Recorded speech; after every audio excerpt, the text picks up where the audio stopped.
जय श्री कृष्ण। राधे राधे।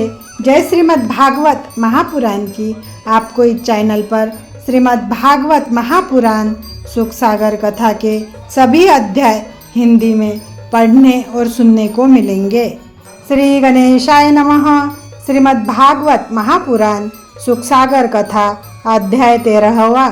मैत्रेय जी ने कहा, हे विदुर, जब स्वयंभू मनु ने पृथ्वी के प्रकट होने की कामना की, उस समय ब्रह्मा जी उन अधिपुरुष नारायण जी का स्मरण एवं ध्यान करते हुए इस प्रकार प्रार्थना करने लगे।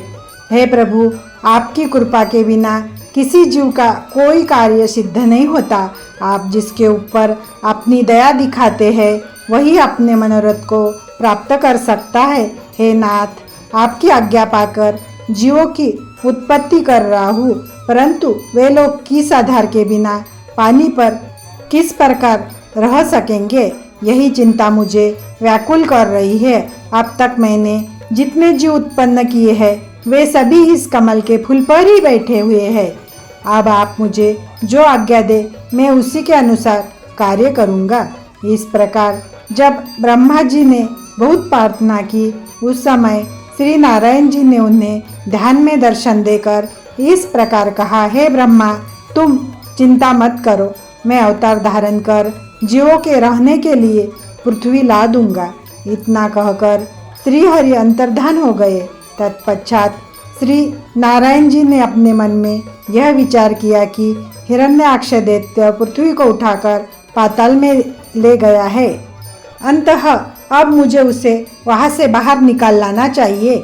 उसी समय श्री नारायण जी की लीला से ब्रह्मा जी को छींक आई। तब उनकी नाक के दाहिने छिद्र से मच्छर के समान अत्यंत छोटा एक शुकर उत्पन्न हुआ। क्षण भर में ही वह शुकर बढ़कर हाथी के समान हो गया और भयानक स्वर में गर्जना करने लगा। उसे देखकर श्री ब्रह्मा जी अपने मन में यह सोचकर कि यह कैसा जीव है, अत्यंत भयभीत हो गए। तदनंतर उन्होंने ज्ञान दृष्टि से देखने पर यह पता चला कि श्री नारायण जी ने मेरी प्रार्थना स्वीकार कर पृथ्वी को लाने के लिए यह स्वरूप धारण किया है। अन्यथा और किस जीव की ऐसी सामर्थ्य थी जो क्षण भर में ही इतना बड़ा स्वरूप धारण कर लेता। यह सोचकर ब्रह्मा जी ने उन वाराह भगवान की प्रार्थना करते हुए कहा, हे प्रभु, अपने वाराह स्वरूप धारण कर अपने वचन को पूरा किया है, अंततः आप परम धन्य हैं। ब्रह्मा जी के मुख से यह वचन सुनते ही श्री वाराह भगवान उस फूल के ऊपर से पानी में कूद पड़े और पाताल लोक में जा पहुँचे। जब पाताल लोक में हिरण्याक्ष दैत्य दिखाई नहीं दिया तो उन्होंने 52 करोड़ योजन लंबी चौड़ी पृथ्वी को जो वही रखी हुई थी अपने दांत पर इस प्रकार उठा लिया, जिस प्रकार हाथी अपने दांत पर कमल के फूल को उठा लेता है। जिस समय वे पृथ्वी को उठाकर वहां से चले, उस समय मार्ग में ही हिरण्याक्ष दैत्य से उनकी भेंट हो गई। वह हिरण्याक्ष नामक दैत्य अत्यंत बलवान था। उससे युद्ध करने की शक्ति किसी भी और देवता में न थी।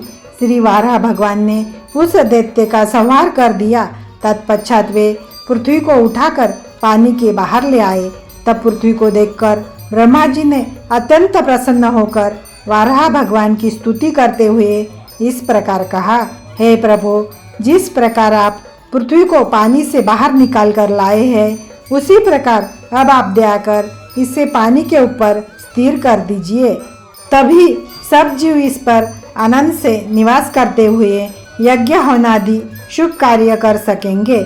जिस समय वाराह भगवान ने पृथ्वी को उस जल के ऊपर रखा तो वह मिट्टी होकर गलने लगी।